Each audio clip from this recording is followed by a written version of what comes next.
Fumaça enche um avião de passageiros que está a 10 quilômetros de altura.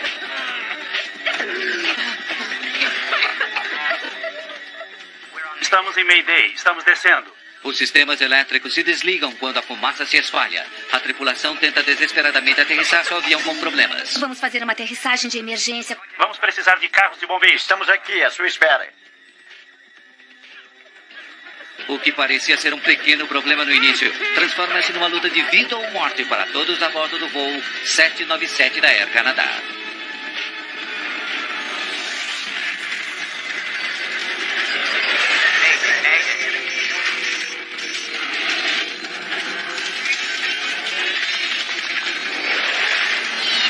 Mayday, desastres aéreos. Essa é uma história real, baseada em relatórios oficiais e entrevistas com pessoas envolvidas. Fogo a bordo. Início da noite 2 de junho de 1983, hora do jantar a bordo do voo 797 da Air Canada. O comandante Donald Cameron trabalha na Air Canada há 17 anos e já voou quase 5.000 horas em um DC-9.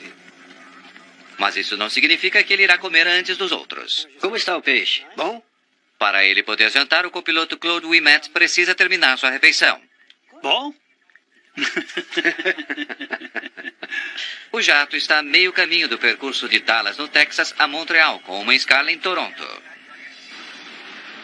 Apesar da cobertura de nuvem abaixo, esconde algumas chuvas leves, mas em sua altitude de cruzeiro de 10.000 metros, a visão é clara e brilhante. O DC-9 está hoje apenas com metade de sua lotação, com 41 passageiros espalhados pelo avião. Um chá, por favor. Diane Fandley, de 24 anos, é membro ativo da Fundação de Diabetes Juvenil. Temos várias atividades para levantamento de fundos e uma vez por ano existe uma grande conferência e desta vez seria em Toronto. Raymond Chalifot tem 23 anos e é recém-casado. Engenheiro, ele está voltando para casa depois da primeira viagem de negócios que fez. Foi um pouco amedrontador, tanto para mim quanto para minha esposa. Eu deveria ficar 4 ou 5 dias fora, e era a primeira vez que ficávamos separados por um longo período, e foi sim, fiquei meio inseguro com isso. E umas poucas fileiras mais adiante está uma lenda no mundo da folk music. Stan Rogers tem apenas 33 anos, mas sua carreira está deslanchando fora do Canadá, seu país natal. As canções mais conhecidas de Stan homenageiam pessoas comuns.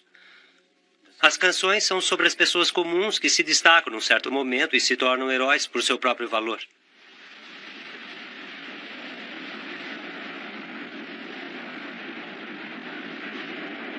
Antes das 19 horas, o avião está a pouco mais da metade do caminho até Toronto. O que foi isso? É bem ali, eu vi. Bem ali. É. 3 disjuntores se ativaram. Assim como os fusíveis, eles protegem os delicados circuitos elétricos do avião, evitando que fiquem sobrecarregados. Parece uma metralhadora. É. Tá. Os 3 disjuntores são para o motor de descarga no toalete na parte de trás do avião. Cameron resolve esperar alguns minutos antes de tentar ligá-los novamente. Às vezes ele funciona demais e superaquece, então o disjuntor detona, então ele esfria, então você empurra o disjuntor e tudo fica em ordem. Por isso anota-se o problema no diário de bordo. É isso aí. Alguém deve ter jogado o resto de alguma coisa no sanitário. Entupiu e superaqueceu. Cameron acredita que alguma coisa deve ter impedido o motor de funcionar adequadamente, mas não é uma emergência. Vasos sanitários ficam entupidos todo o tempo. Vários minutos se passam e o avião continua seu trajeto para Toronto. As comissárias de bordo, Laura Kayama e Judy Davidson, estão ocupadas servindo o jantar. Na cabine de voo é a vez do comandante Cameron jantar. Mas antes, ele quer religar os 3 disjuntores. Sem eles, o toalete não funciona e o restante do voo pode ficar desagradável para os passageiros. Desarma quando eu empurro. Ele esperou mais 8 minutos, mas qualquer que seja o problema no toalete, isso não vai se resolver sozinho. Um dos passageiros reclama de um cheiro desagradável. É mesmo, que cheiro estranho. Eu vou dar uma olhada. Connie Kirsch, uma texana a caminho de uma reunião de negócios em Toronto, está sentada na parte de trás do avião. Eu senti um cheiro esquisito onde eu estava sentada. E me pareceu estranho. Na verdade, era um cheiro forte, não era um cheiro de fumaça. Uma espiral de fumaça está saindo do toalete. A fumaça e o cheiro acre de plástico queimado pega Davidson de surpresa. Isso é muito mais do que apenas um vaso sanitário entupido. Outros passageiros estão começando a perceber a fumaça e o cheiro sufocante. Sérgio, tem um problema no toalete. Judy diz que há fogo. Tudo bem, já estou indo. O chefe dos comissários de bordo, Sérgio Benetti, está encarregado da tripulação da cabine. Mas como precaução, mudem 3 fileiras adiante. Por favor. A fumaça é nociva e sufocante. Benetti não consegue ver nenhuma chama. Ele usa o extintor de incêndio no pequeno toalete, tentando cobrir todas as superfícies. São 19h02. Apenas 11 minutos desde que os disjuntores se desligaram pela primeira vez.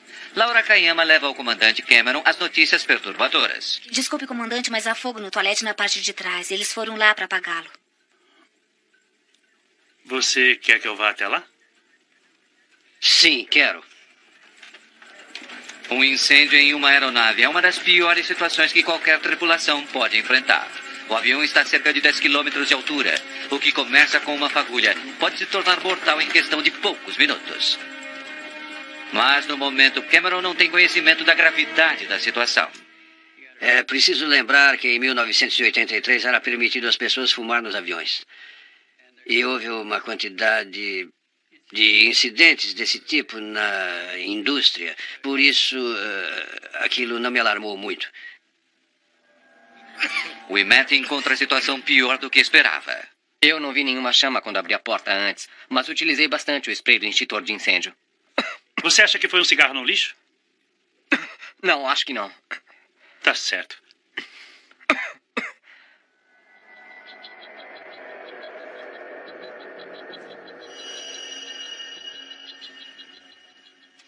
Não dá para voltar lá. A fumaça está muito forte. É melhor descermos. Mas o comissário de bordo, Sérgio Benetti, tem uma avaliação bem diferente da situação. Não precisam se preocupar. A fumaça está diminuindo. É um momento difícil para o comandante Cameron. Alguns componentes falham de vez em quando.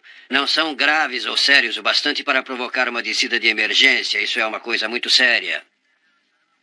Quando Ouimet e Benetti estavam na parte de trás do avião, a fumaça parecia espessa, mas agora parecia estar diminuindo.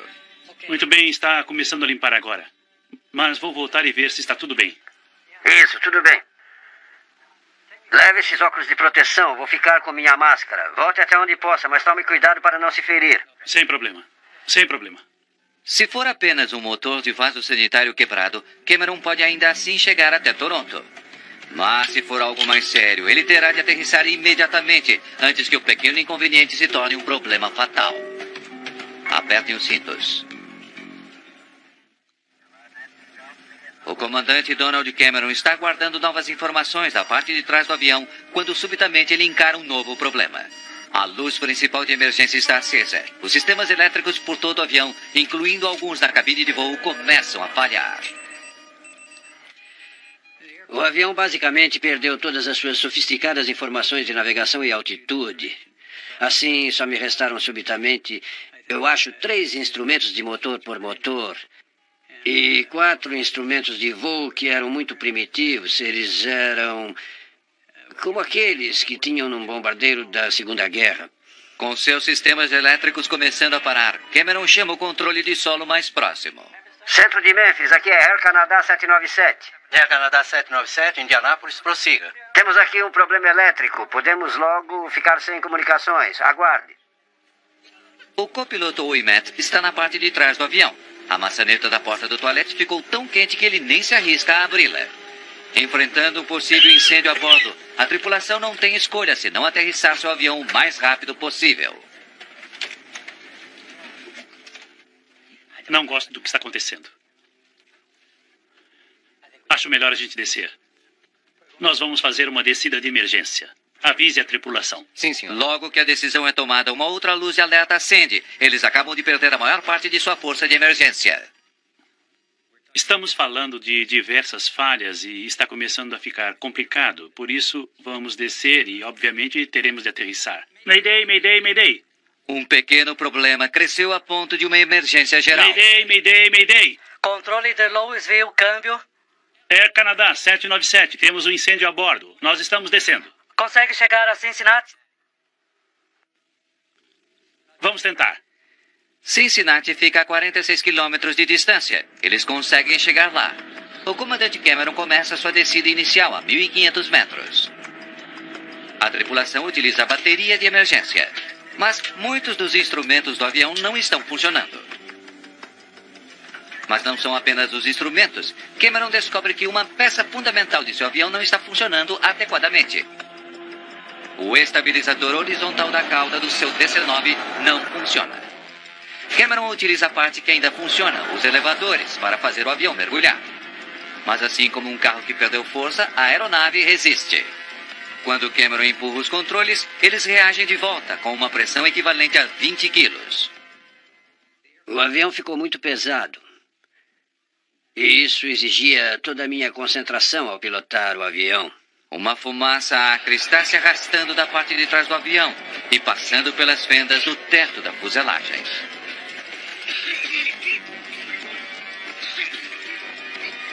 Ela flutua como uma nuvem sobre a cabeça dos passageiros.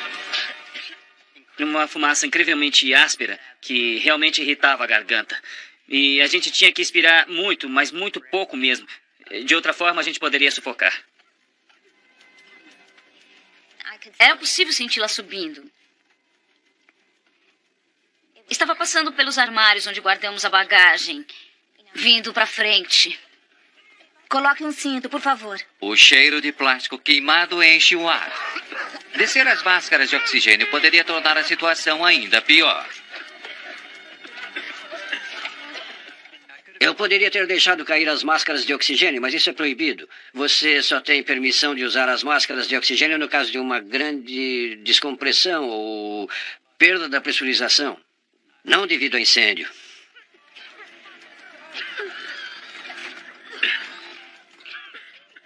Eu estava chorando, estava assustada, mas não histérica. O senhor sentado ao meu lado me explicou que se eu não chorasse e se eu pudesse manter minha respiração não tão rápida, isso ajudaria a manter o oxigênio e nos ajudaria. E disse para eu não me preocupar, porque os comissários de bordo sabem como agir nessas situações. Enquanto os efeitos elétricos se espalham pelo avião, o sistema de som para. Os comissários de bordo se esforçam para gritar instruções, mas está ficando cada vez mais difícil respirar. Em 1983, não era procedimento padrão explicar aos passageiros como abrir as portas de emergência. Mas neste caso, as duas comissárias de bordo estão arriscando.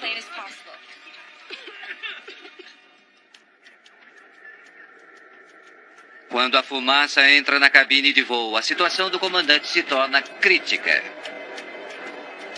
Pela primeira vez, o Met fala com o aeroporto de Cincinnati. Aproximando-se Air Canada 797. Estamos em Mayday. Nós vamos descer agora. Air Canada 797. Aproximação de Cincinnati. Utilize pista 3 e ILS. E o equipamento está de prontidão. Podem me dizer a natureza da emergência? Temos um incêndio no toalete. O avião está completamente cheio de fumaça. Diga o tipo da aeronave, número de pessoas a bordo e a quantidade de combustível. Nós lhe transmitiremos mais tarde. Não temos tempo agora. Gregory Caron é o controlador da torre de aproximação. Ele é a linha vital de comunicação com o jato em dificuldades. Ele ainda não consegue ver o avião no radar, mas sabe que eles estão com problemas. Não havia, de fato, qualquer desordem, nem gritos, nada, absolutamente. Na verdade, estava muito quieto e tranquilo. E naquele momento eu estava aterrorizada. Quase às 19h13, Caron consegue captar o voo 797 em seu radar. Air Canada 797. Estão agora completamente identificados. Essa será uma aproximação sem radar para a pista 27 à esquerda, descendo agora a 1.060 metros. Você está agora a 20 quilômetros a sudeste do aeroporto. A tripulação precisa ser guiada pelo pessoal em solo. Esforçando-se para ver através da densa fumaça, eles poderiam facilmente desviar-se da rota. Caron irá orientá-los na descida, observando-os todo o tempo. Na aeronave, a fumaça e o calor estão se tornando intoleráveis. Eu pensava, bom, vai haver um acidente. Eles não terão como me identificar porque eu não tinha meus documentos comigo e por isso eu me levantei, peguei a minha carteira do maleiro e coloquei meu paletó, porque assim eles poderiam identificar o meu corpo. Naquele momento, eu senti que não iria conseguir, porque senti que nunca mais iria ver minha família de novo. Não parecia haver solução possível. Stan certamente tinha consciência de sua própria mortalidade. Ele odiava voar, mas estava sendo muito requisitado. Por isso ele voava com mais frequência e sabia que com essa história de viajar, seus riscos eram grandes. Onde está o aeroporto? 12 horas e 12.800 metros, Air Canada. Tudo bem, estamos tentando localizá-lo. Vamos precisar de carros de bombeiros. Estão esperando por vocês. Quantas pessoas a bordo e a quantidade de combustível? Não temos tempo. A situação está ficando cada vez pior. Entendido, senhor. Vire agora à esquerda. Vocês estão apenas a 800 metros ao norte da aproximação final.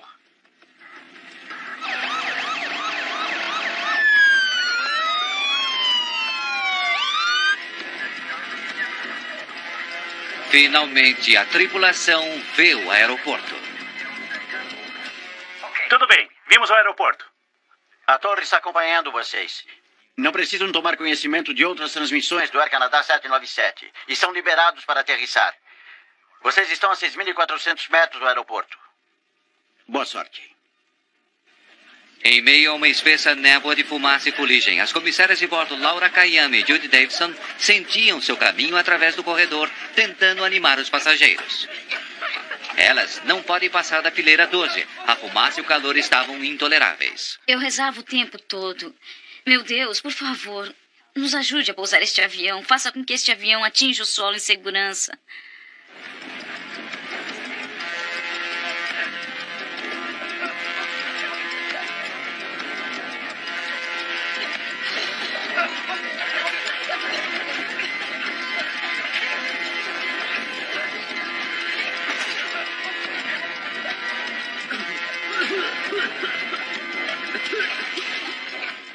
Eu não consegui enxergar, respirar.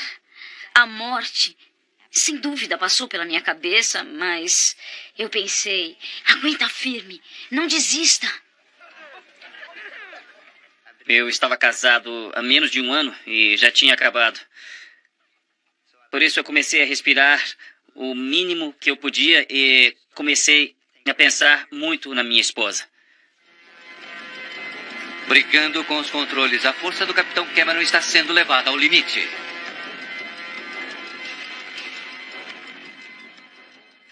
(797), a torre tem sob observação.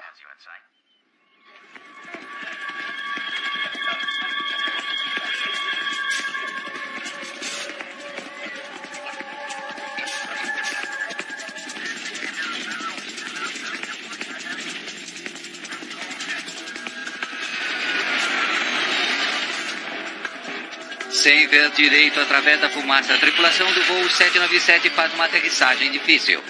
Às 7 horas e 20 minutos, o avião da Air Canada está no solo. Foram menos de 30 minutos desde o primeiro sinal de qualquer problema a bordo do voo 797.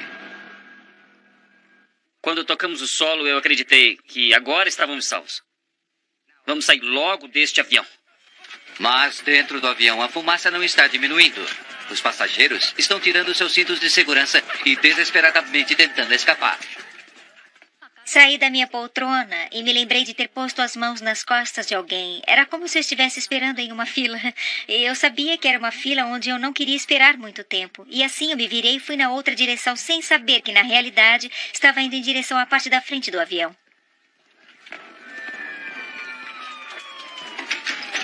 Sérgio Benetti é o primeiro a abrir a porta. Vamos rápido! Ele ajuda os passageiros quase sufocados a escapar. Vai! Vai!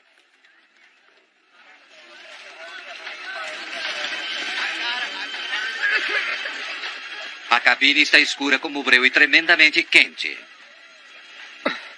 Vamos!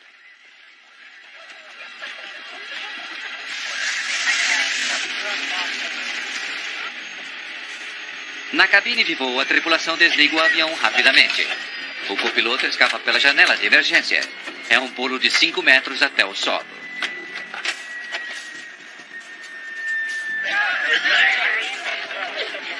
Os passageiros abriram 3 das saídas sobre as asas. Mas mesmo com as portas abertas, as saídas estão invisíveis. A fumaça é espessa demais.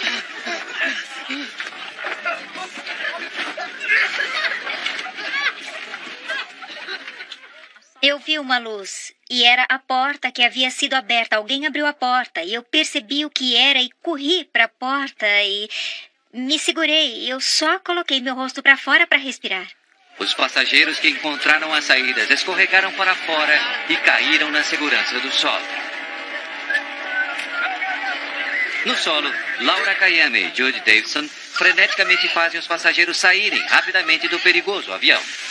Os veículos de resgate dos bombeiros cercam o avião. Eles encharcam a parte externa do avião e o solo abaixo dele com espuma, temendo fogo no combustível, ou pior, uma explosão.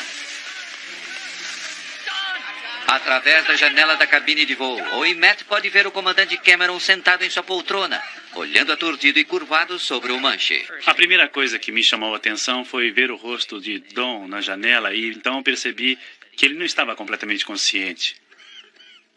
Eu não conseguia sair de minha poltrona. Eu me levantava um pouco, assim, e era empurrado de volta pelo... Eu não faço ideia, era uma força invisível, era a fumaça e o fogo. Tentando desesperadamente salvar a vida do capitão, Owen Matt diz aos bombeiros que cubram o comandante com espuma.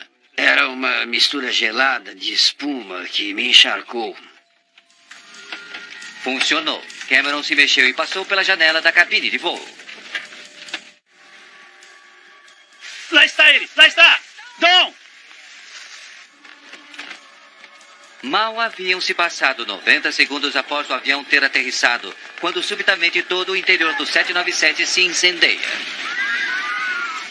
As chamas avançam pela cabine como um trem. O comandante Donald Cameron é a última pessoa a sair viva do avião. Sabíamos que havia pessoas no avião. Infelizmente, naquele momento, estava tudo acabado. O fogo da cabine abre caminho pelo topo da fuselagem.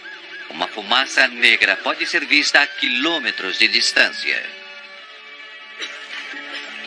A comissária de bordo, Laura Kayama, começa a contar. Eu vou me lembrar dessas palavras para sempre. Ela nos disse para ficarmos em fila a fim de que pudesse contar os sobreviventes. Se havia sobreviventes, é claro que havia mortos. Incluindo a tripulação, havia 46 pessoas a bordo do avião. Mas não há 46 pessoas na pista de pouso.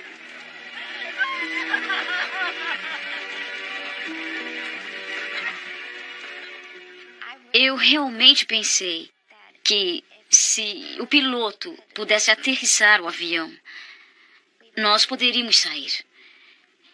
Mas quando eu olhei, eu vi que não estávamos todos ali. Os passageiros que escaparam do avião haviam inalado fumaça e sofrido pequenas escoriações, mas a maioria não estava seriamente ferida. Era quase como se você tivesse saído do avião e estivesse tudo bem, quer dizer, poderia haver um tornozelo torcido ou talvez alguém tivesse quebrado um braço. Você havia conseguido sair e estava tudo bem, ou você não havia conseguido. O homem que estava ao meu lado e que me ajudara com as técnicas de respiração não sobreviveu. Aquilo foi mesmo um grande golpe, porque eu sabia que ele havia desempenhado um papel importante na minha sobrevivência. Acredito que era por volta da meia-noite quando resolvi ligar para a Air Canada. Eu disse que estava tentando encontrar um amigo meu que estava nesse voo em Cincinnati. E ela perguntou se eu era membro da família. Eu disse não, só um amigo chegado. E ela disse... Sabe se a esposa dele está sozinha? Eu disse, bem, sim. E ela disse, ela precisará de alguém com ela. Stan Rogers, o astro musical em ascensão, não conseguiu sair do avião.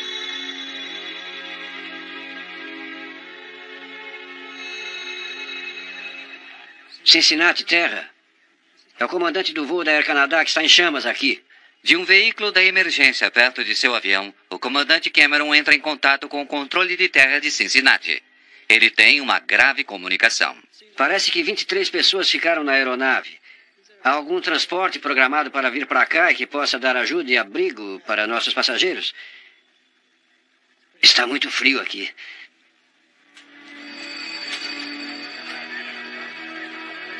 O que começou com um simples problema elétrico tirou a vida de 23 pessoas.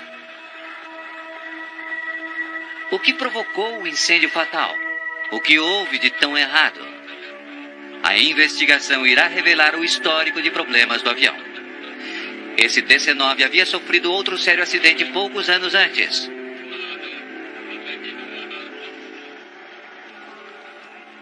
Agora, a carcaça queimada do DC-9 permanece na pista de pouso do aeroporto de Cincinnati. É um dos desastres de avião mais perturbadores em anos. Em 1 hora, os investigadores da Junta Nacional de Segurança em Transportes estão no local. A primeira e sombria tarefa dos investigadores é resgatar os corpos dos mortos. 21 canadenses e 2 americanos. Muitos estão tão queimados que não é possível o reconhecimento. Quase todas as vítimas foram encontradas na metade dianteira do avião, entre as asas e a cabine de voo. Algumas ainda estão presas às suas poltronas, outras são encontradas nos corredores. E apesar de todos os passageiros terem trocado de lugar no início do voo, 2 corpos foram encontrados perto da parte traseira, junto às asas. Devido à densa fumaça na cabine, os passageiros não podiam enxergar direito para encontrar as saídas. E 2 passageiros foram além das saídas depois da asa e morreram em virtude das condições daquele local. Os investigadores retiram amostras de sangue dos corpos. Eles encontram níveis letais de alguns elementos químicos que foram produzidos quando o avião se queimou. Quando fizemos estudos toxicológicos, pudemos determinar que havia níveis altos e significativos de cianureto e fluoreto no sangue, bem como monóxido de carbono. Não se tem conhecimento se os vapores tóxicos mataram os passageiros. Tudo o que se sabe é que eles não tiveram condições de escapar antes das chamas destruírem tudo. Quando entrei a bordo, fui simplesmente tomado pelo cheiro acre. Foi meio estranho porque havia muitos danos provocados pelo fogo, uma grande parte da fuselagem estava queimada, o interior da cabine estava queimado, até a parte de cima das poltronas. Com a remoção dos corpos, os investigadores começam a vasculhar os destroços tentando descobrir a causa do incêndio. Entre eles há membros do FBI. O FBI se envolveu bem no início devido à possibilidade de ter ocorrido um crime. Isso tem prioridade em um acidente. Eles concluíram que não havia evidências de que algum crime tivesse sido cometido e que era provavelmente incêndio acidental. Por isso, se retiraram e a NTSB assumiu as investigações. Tendo sido descartada a possibilidade do incêndio ter sido propositadamente provocado, os investigadores consideram a próxima possível causa: cigarro. Quando ainda era permitido fumar em aviões, a origem mais comum de incêndios de um toalete era o recipiente de lixo. Os investigadores examinam o recipiente de lixo e descobrem que a parte de cima está totalmente queimada, mas a parte inclinada da lixeira e atrás e abaixo da pia estão intactas. Dentro do recipiente estão restos de papel chamuscados, mas não queimados. O fogo poderia não ter começado aqui. Com as causas possíveis mais óbvias descartadas, os investigadores começam a vasculhar cuidadosamente os destroços, procurando o que teria começado o incêndio. Estudando o histórico do avião, Hill descobre alguns fatos surpreendentes. No ano anterior ao acidente, 76 itens diferentes de manutenção foram registrados no diário de bordo do avião. Todos eles foram levados em consideração, mas é um número muito grande de problemas. A turbulenta história do avião não terminava ali. 4 anos antes, o anteparo falhou, provocando uma descompressão explosiva. A tripulação precisou fazer uma aterrissagem de emergência. Isso destruiu vários cabos elétricos e hidráulicos e coisas do gênero, e foi preciso muito trabalho para levar o avião de volta a Boston. O avião foi consertado e colocado novamente em serviço. Mas Hill se concentra nos fios que deviam estar juntos após o acidente. Fios que passavam por ali que haviam sido cortados, emendados juntos novamente. Os investigadores estudam todas as emendas que puderam encontrar no voo 797, que não haviam sido destruídas pelo fogo, mas não encontraram qualquer evidência de centelhação ou curto-circuito. É mais um beco sem saída. Os investigadores voltam sua atenção para o gravador de voz da cabine de voo e para os disjuntores que desligaram. O que foi isso? É bem ali, eu vi. Bem ali. É. Parece uma metralhadora? Sim. Os disjuntores caem como uma precaução. Quando eles começam a esquentar em excesso, os disjuntores desligam, cortando a corrente elétrica do motor. Trata-se de um dispositivo de segurança para que o motor não provoque um incêndio. Desarma quando eu empurro. Os investigadores precisam saber se os disjuntores estavam desligados devido ao incêndio que já havia começado ou se o problema fora o próprio motor. A NTSB construiu um modelo em tamanho real do toalete e forçou o motor da descarga a emperrar. Eles queriam ver se isso poderia ter iniciado o incêndio. O motor emperrado atinge a temperatura de 428 graus Celsius. Está quente, mas não o suficiente para inflamar partes do toalete ao redor do motor.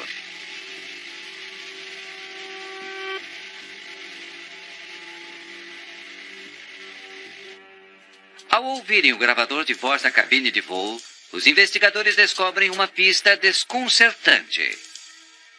3 minutos após os disjuntores terem desligado, o gravador captou um outro ruído. Era o som da centelhação, como estática repetindo-se 8 vezes. Os ruídos não eram audíveis à tripulação. Escondido em qualquer avião há uma torrente de fios. Os investigadores se concentram em um cabo vindo de um gerador abaixo do piso do toalete. O calor havia desgastado 2 fios, tornando possível o surgimento de fagulhas. Fagulhas que poderiam iniciar um incêndio. Havia evidências de alguma centelhação, mas isso poderia ter ocorrido depois do calor haver queimado o material isolante. Apesar das incontáveis horas de investigação e numerosos testes, no final a NTSB não conseguiu apontar a verdadeira causa do incêndio. Simplesmente não havia evidência suficiente. Exatamente devido à grande quantidade de danos causados naquela determinada área ao redor do toalete, onde o fogo queimou durante um longo período, destruindo, possivelmente, qualquer evidência de onde o incêndio realmente começara. Mesmo sem saber a exata causa do incêndio, os investigadores tentam entender como pôde haver tantos danos. Houve calor e fumaça, mas ninguém viu qualquer chama, até que uma explosão destruiu o jato.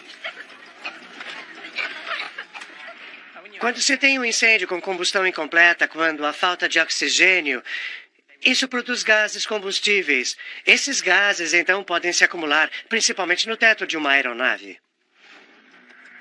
O fogo queimava sem ser visto atrás das paredes do toalete. E a fumaça, gases quentes e vapores se intensificavam e se espalhavam dentro do espaço da parede, vindos do toalete através das paredes da cabine de passageiros. Aqueles espaços agiam como uma espécie de chaminé para os gases e a fumaça que o fogo estava produzindo.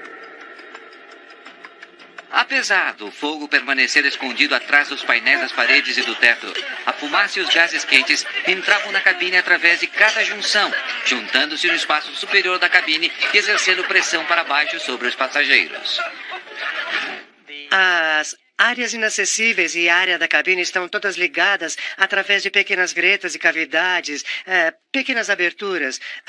O avião é uma nave de grande porte e todas as áreas são equilibradas à mesma pressão. Por isso, a fumaça e gases nessas áreas poderiam muito rapidamente começar a permear dentro da cabine de passageiros. Quando as portas foram abertas durante a evacuação, uma quantidade sem limites de oxigênio tornou-se de repente disponível, alimentando o fogo. Quanto mais intenso o calor, mais sedento de oxigênio o incêndio se torna. Os gases se inflamam com a força de uma explosão. Quando se tem um incêndio, isso produz calor, gases tóxicos, queimando completamente todo o oxigênio da cabine. É impossível sobreviver. A parte técnica da investigação está completa, mas há ainda muitas questões a respeito de como a equipe reagiu ao incêndio. O copiloto disse, agora está começando a limpar. E naquele momento, concluí que o fogo estava sob controle. Teria sido possível fazer mais para evitar a tragédia a bordo do voo 797?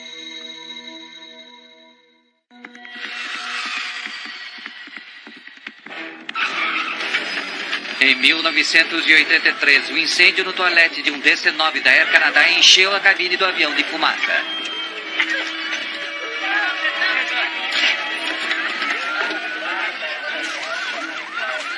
A tripulação se esforçou tremendamente para aterrissar o avião, mas o incêndio instantâneo irrompeu através do jato, momentos após ele ter parado. 23 pessoas foram mortas. Havia um bombeiro gritando para nós. Acho que queria dizer que o avião poderia explodir a qualquer momento. Os investigadores da NTSB não conseguem apontar definitivamente a causa do incêndio. Mas após revisar todas as informações que eles dispõem, eles estão prontos para emitir seu relatório. O relatório a respeito do incêndio letal a bordo do voo 797 da Air Canada é publicado um ano após o acidente. É um marco em segurança de aeronaves, mas imediatamente produz manchetes controversas. A NTSB afirma que a origem da fumaça não foi identificada, nem pelos comissários de bordo, nem pelo copiloto. Ao comandante nunca foi dito e nem ele perguntou a exata localização e a extensão do incêndio que lhe foi comunicado. Que tipo de incêndio você acha que houve? O fogo da lixeira. Mayday, Mayday, Mayday. E o relatório faz uma pergunta hipotética. Air Canada 797, temos fogo a bordo. Nós vamos aterrissar. Consegue chegar a Cincinnati? Vamos tentar. Se ele começasse a descer antes, poderia o comandante ter aterrissado no Stanford Field Airport em Louisville, em Kentucky? Esse aeroporto estava alguns minutos mais perto. O relatório e a atenção que a mídia lhe dá são arrasadores para o comandante Cameron e sua tripulação. Logo após o relatório ser distribuído, há um protesto entre os pilotos da indústria. Eles se ofendem com a crítica implícita à tripulação do voo 797, com a sugestão de que ela poderia ter começado sua descida 5 minutos antes. Vários meses depois, a Associação dos Pilotos de Linhas Aéreas apresenta uma petição que defende Cameron e a tripulação. Isso provoca um impacto. A NTSB divulga um relatório revisto, incluindo a petição da Associação dos Pilotos de Linhas Aéreas. Na petição, o copiloto Olyman apresenta uma defesa veemente da aterrissagem do avião, onde e quando o fizeram. A questão não era apenas a distância até o aeroporto mais próximo, mas o nível de descida exigido. Como estava, o avião mal conseguiu descer no aeroporto de Cincinnati.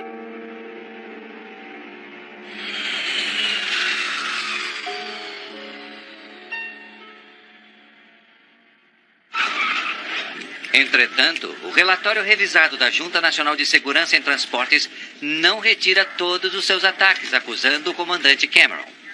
O relatório afirma que o tempo levado para avaliar a natureza do fogo e a decisão de iniciar uma descida de emergência contribuiu para a gravidade do acidente.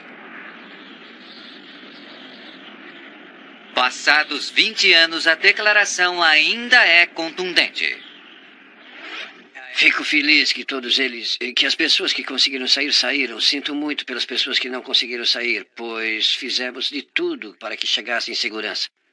Isso me perturba. Tudo que sei é que fiz o melhor que pude.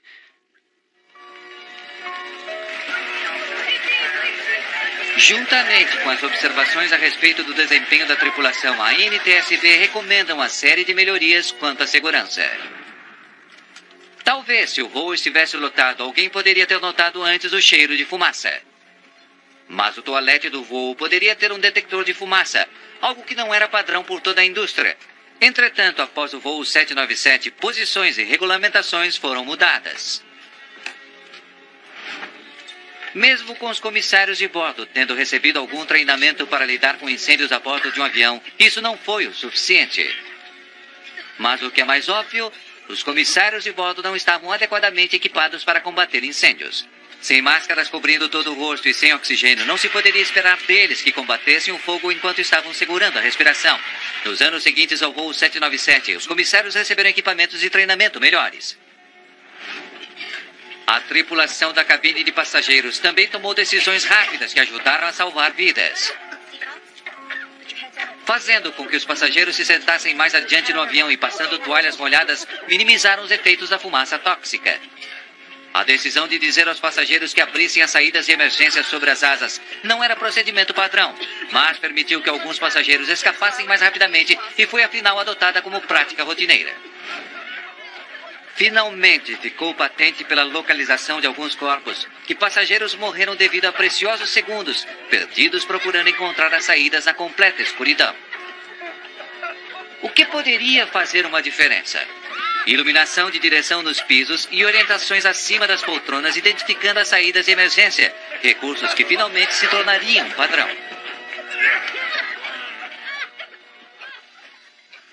Como resultado direto do 797, uma série de normas foram mudadas, incluindo um teste mais rigoroso para as poltronas, uma exigência de liberação de fumaça para os painéis interiores da cabine, uma exigência de detectores de fumaça em toaletes e extintores de incêndio halógenos na cabine.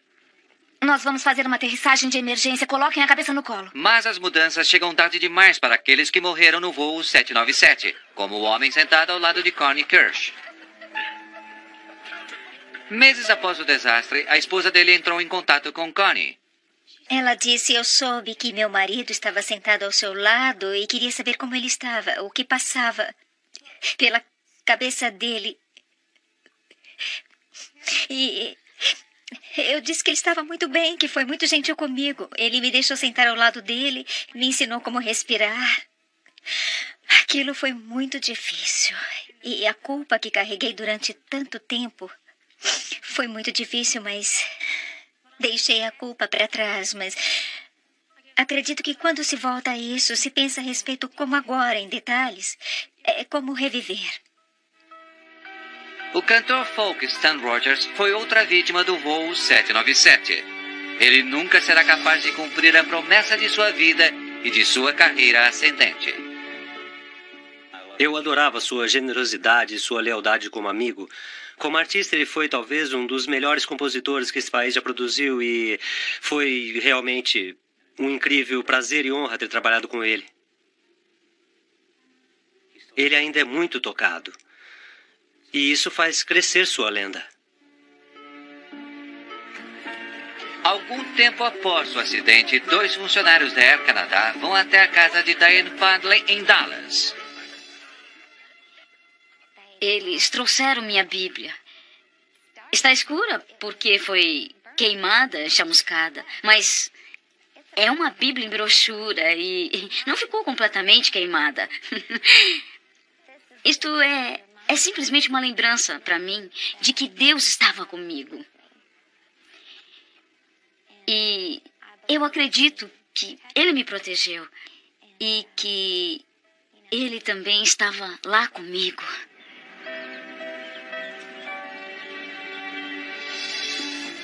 No final, o comandante e sua tripulação receberam 6 diferentes prêmios por seus atos heróicos no voo 797, incluindo o reconhecimento da Real Força Aérea Canadense. Entretanto, eles ainda são assombrados pelo pesadelo. Você se sente responsável, não há dúvida. Você se sente culpado. Você deseja entregar sua licença. Você se sente muito pequeno até conseguir reunir todos os fatos. E por se tratar de um quebra-cabeça para você, você é também uma vítima nisso. Você não deveria pilotar um avião naquelas condições, sabe? Portanto, você é tanto vítima quanto um passageiro. Isso se torna, eu acho, o nosso problema. E nós somos todos parte da solução. Pena que não tenhamos conseguido retirar todos. Isso ainda me perturba.